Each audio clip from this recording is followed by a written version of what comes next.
So good morning, everyone. Welcome back to the Namaste Experience on this beautiful Tuesday morning. And, I don't know if the Zoom audience can hear the cojotes. I don't know how you couldn't hear.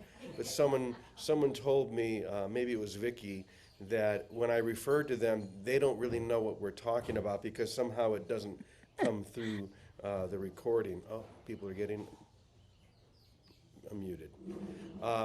But in case you don't, they are very, very loud sounding fireworks, just big booms. And this is just the time of the year in this town because they are celebrate a week-long celebration of their patron saint. Where how many? Did you hear that? That was one. In case you didn't hear it, they're probably shooting them off right here in the next street. Where was I? Yes, so this is to celebrate something, I guess their patron saint. But at the breakfast table this morning, someone mentioned that the history of this is it was a way to wake up the saints, to wake them up from their slumber, to bring them back to life. It's an interesting idea. And when I heard that, I thought, well, maybe we can think of it in a similar way, that they are here to wake us up from our human slumber. The idea that we are human beings locked within a body, locked within an identity, locked within limitation. Maybe every time we hear one of them, it's the signal, wake up. I want to talk a little bit about that today because we have been told very clearly how to do that. And yet so often we'll think things like, well, we're only human. We can't do that all the time. And I realized as I was just thinking about that statement, I'm only human. I can't do that all the time. Just the interesting slip in the mind that convinces me of such a ridiculous idea that I'm only human, that I can't do this all the time.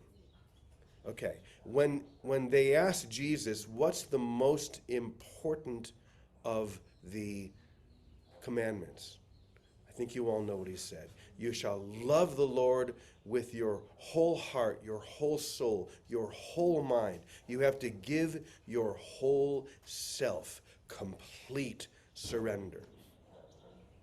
Once again, we may think, well, I can do that a lot, maybe, but totally? I'm only human. My mind is going to slip off in other directions. I have other things to take care of. I have people I need to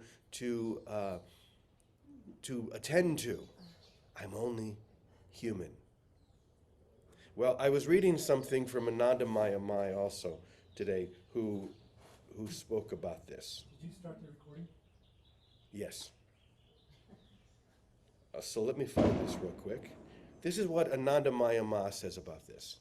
You all say, I want to find God, I want to find God. Think of it, or think if you are genuinely seeking him with your whole heart and mind, with your whole being. Think about that. Are you genuinely seeking with your whole self? Just watch and you will see.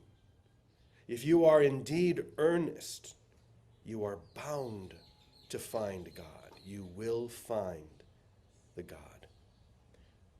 Do you know by what signs a true seeker can be recognized? If you pine for God, just as a shipwrecked traveler longs for the shore, or just as a bereaved mother yearns for her child, if you desire God with such intensity and eagerness, you will find that God is with you every second, every day.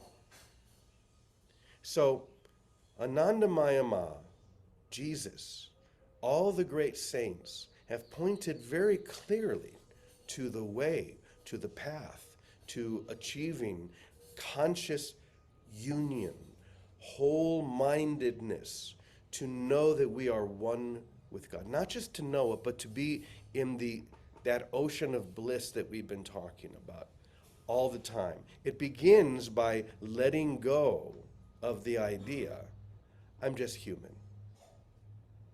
I'm just a human being. I can't do that all the time. I can do it a lot, but I can't do it all the time. You see, those ideas have been implanted like a virus in your mind to keep you literally from realizing how simple this is and even how easy. So what does that tell us? Wake up. Time to wake up. I'm going to be curious. Vicki, you can tell us in a moment if you hear those bombs. So, where was I? How simple and how easy it is to keep one's mind focused on loving God with our whole heart, our whole soul, our whole self. Because when we do, that ocean of bliss takes over. And it begins to dissolve that idea or that concept of being only human. Isn't that what you really want?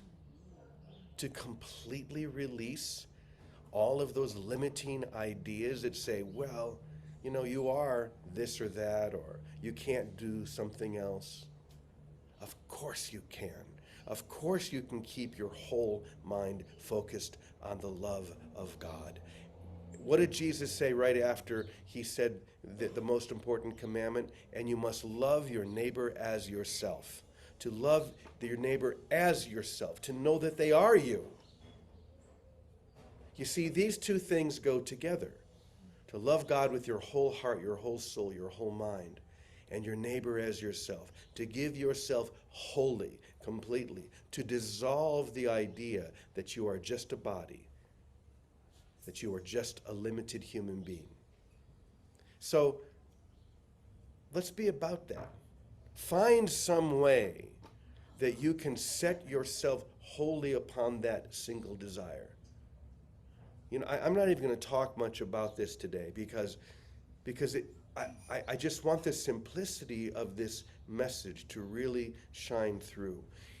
You can do this. In fact, you will find that as you keep your mind totally focused, find some way, like beads or something that you can use as a reference point to remind you of just how easy and simple this can be. Because I promise you that if you do give your whole self to this, you will awaken to such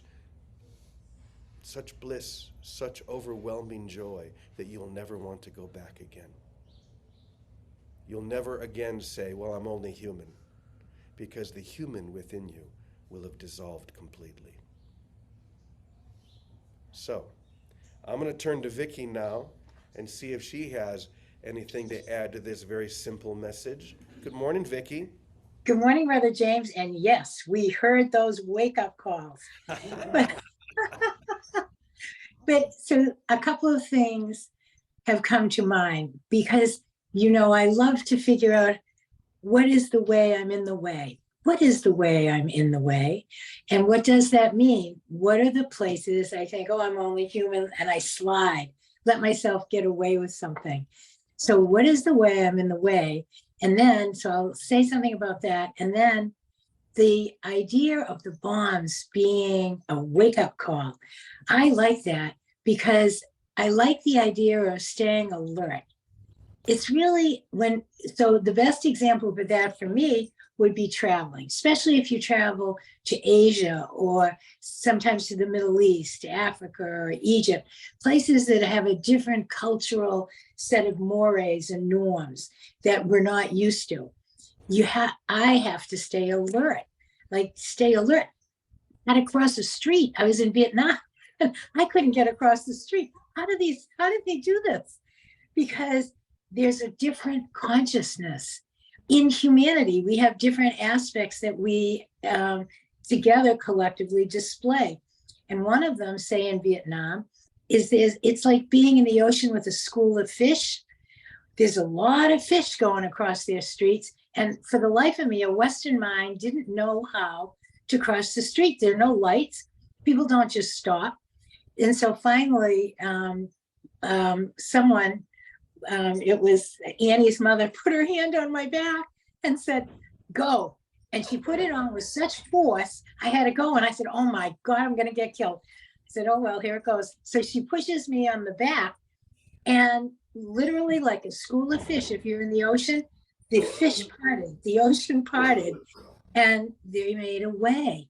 That's the way that life is. That's the way even being human is in Vietnam.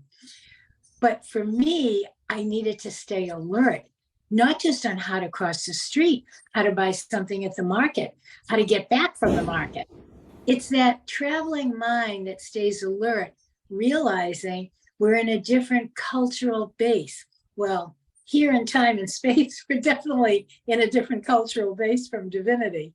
So that idea of living like a tourist, where you want to be alert to everything, everything. And that there's only one rule, which this is always what I like. I like simple. The rule is love or kindness, especially as a traveler. If we're kind to the, to the taxi man or the service clerk, or to the kindness is what communicates, because the kindness isn't a temporary cultural moray. Kindness and love, like you said the other day, isn't what, heard that one, isn't what we do. It's alert, stay alert, everybody. Stay awake, okay? It's what we are. And it's the difference between doing and being. The cultural mindset in the Western world has been, we're great doers, we're go-getters, we can get it done. Oh my gosh, that was exhausting. But in divinity consciousness, in holy consciousness, we're beings of love that radiate, broadcast, and gather unto ourselves. We sing of love. And when we're not in the way, how am I in the way? When we're not in the way, we sing effortlessly as our nature. It's like not trying to love, we are love. Not trying to sing, we're always singing, because we're always extending and creating, always, when we're not in the way, like in the prison, in the way. So the other way, so this is, and I've talked about this the other day, because I've been catching myself on this most of all. Things I take for granted. Oh, I'm supposed to go here. Oh, I know the way. I'll just jump in the car and go. I'm supposed to get someone a gift. Oh, I know what they'll like. I'll get this. I've gained weight. I need to go on a diet. I know what to do. I'll just do this. I'll drop carbs. I'll exercise. Boom, wake up. The wake up call, this is good. Years ago, I'll say this for a second. Bill Free was living with us at the time. And Bill set a gong to go off spontaneously in the house on one of the computers. So every spontaneous here and there, gong, and everyone would stop, drop, and pray as a holy instant. So you've got your own God gong going on. And the idea that someone wouldn't like it is what's in the way. It's in the way. So as soon as I see something, a pattern, a way of being, and for me, I lived on fast forward. I just go. That is everything that's in the way. So what I take for granted, the presumptions we all make, literally, mostly are in the way of getting present communion. So what I'm learning to do, and it's not easy for me. This is a curve for me. I'm just stopping all the time. And instead of automatically, oh, I'll do this, or I'll have this for breakfast, or I stop and say, well, what do you think? Here I am. What do we do now? What do we do? Maybe we just sit. Instead of having an outcome that I have in mind, I'm open, alert, like the bomb went off. It's the bell. Wake up to presence, wake up to holiness. We're bringing in the era of holiness, of peace, of joy without opposite. We can't be in the way anymore. Being you must hear my bells. I better not shake my head. I have bells on. They're in the way. Anyway, I'm catching up myself. And it helps me not fall now as much as I'm not running at everything. I'm saying which way to go. What do we do now? And when nothing comes, I sit and enjoy. This is the other thing. Okay. This is very underrated. I think the ability to enjoy holiness is underestimated because we don't do it enough. We think, oh, I have to meditate, or I have to do this, I have to do that. But if we catch ourselves, rather than presuming I should go here or there, we stop and open up to present guidance. Not even us, just open to our own Christ mind guidance. We all are it naturally, so we might as well live with it naturally, but we have to tune into it because we've been so in the way. So on things I take for granted, I stop. And when no direction comes, I sit and enjoy or stand.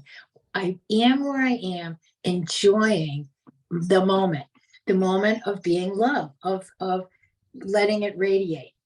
So, Brother James, those are some ways to stay alert that are very practical, very simple, all of us can do. But the biggest one for me, I like to live like I'm a tourist in another, I remember in high school, they said, what do you want to do when you grow up? And I say, I want to be an intergalactic ambassador. Well, wake up, listen, enjoy. Time to stop and enjoy. Stop and enjoy presence that we are. Anyway, so whatever we take for granted, we think we know the way to do this or that. Staying alert like a tourist in another country, be aware of how to express and be the love that we are. It's always just be the love that we are and celebrate our holiness. Celebrate it. Can't be miserable when we're celebrating. It's like they don't go together. Okay, Brother Jay. Thank you very much, everybody. I love you all. And thanks for the party every morning, every day. Thank you. Something that you all can't hear, we can hear. As soon as you said just celebrate, the band started out on the street. They just started blowing their horns and beating their drums. That's living in the awakening. That's living in Mexico, first of all. But it's living in this awakened, ready state. And something that came to mind from what you were sharing, Vicki, is to remember that the one who set the alarm clock is the one who is waking up. I'm the one who set the alarm, but if I ignore the alarm, the sound of the alarm enters into my dream, right? You ever have that happen? Where instead of the alarm, it's a fire truck that's sitting in front of your house with its siren wailing, and you can't figure out why they're doing that. It's the alarm. These bombs are just the alarm going off telling me it's time to wake up. I'm the one that set the time, and now I have to be about it. The band is playing, the celebration has begun. Let's do this. Once again, it is simple. Whenever you feel that the urge to think or to say, I'm only human, let that idea dissolve, because that's not who you are. You're not really a human being. You are a divine being, one with God, one with all there is, the essence of love itself, perfect, healed, and whole. So let's be about that. So we say together, Amen, Amen, Amen, y punto. So, Thank you, everyone. Have a blessed day. love you all. Wake up. Happy Thank you. Tuesday. Bye-bye. Thank you. Have a great day. Bye-bye. Thank you. Many blessings. Thank you. Yeah.